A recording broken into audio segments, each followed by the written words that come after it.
మొత్తంగా medical mafia రంగం దూసుకొని పోతూ సామాన్య మధ్యతరగతి ప్రాణాలకు ఇబ్బందికర పరిస్థితిని ఈ మెడికల్ మాఫియా తయారవుతోంది.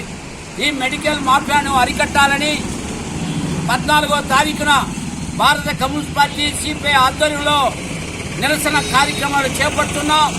ఈ రాష్ట్రంలో అధికారం ఉన్నటువంటి చంద్రబాబు నాయుడు ప్రభుత్వం ఈ మెడికల్ మాఫియా ఎవరైతే చేస్తున్నారో అలాంటి వారిని గుర్తించి వాళ్ళపైన చట్టమైన చర్యలు తీసుకోవాలని, పేద ప్రజల ప్రాణాలు కాపాడాలని కూడా మేము డిమాండ్ చేస్తున్నాం.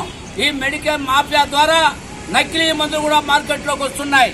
ఈ యొక్క రకరకాల పేరుతో మెడికల్ షాప్కి వచ్చి ఎక్స్పైరీ డేట్లు అయినప్పటికీ కూడా చాలా మెడికల్ షాపులో ఈ యొక్క మెడికల్ మాఫియా వారు మందులు విక్రయిస్తున్నారు. దీనిపైన నిఘా పెట్టాల్సినటువంటి ఈ డ్రగ్స్ ఇన్స్పెక్టర్ ఏమి చేస్తున్నారని కూడా భారత కమ్యూనిస్ట్ పార్టీగా మేము ప్రశ్నిస్తున్నాం.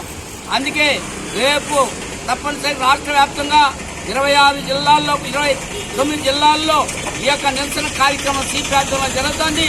ఇప్పటికైనా రాష్ట్ర ప్రభుత్వం సంబంధించిన వైద్య శాఖ మంత్రి సంబంధించిన అధికారులు దీనిపైన చర్యలు తీసుకొని నకిలీ మందులు మార్కెట్లో రాకుండా ఈ మెడికల్ మాఫియాను అరికట్టే విధంగా చర్యలు తీసుకొని సామాన్య మధ్యతరగతి ప్రాణాలని కాపాడాలని కూడా సిపిఐగా డిమాండ్ చేస్తాం.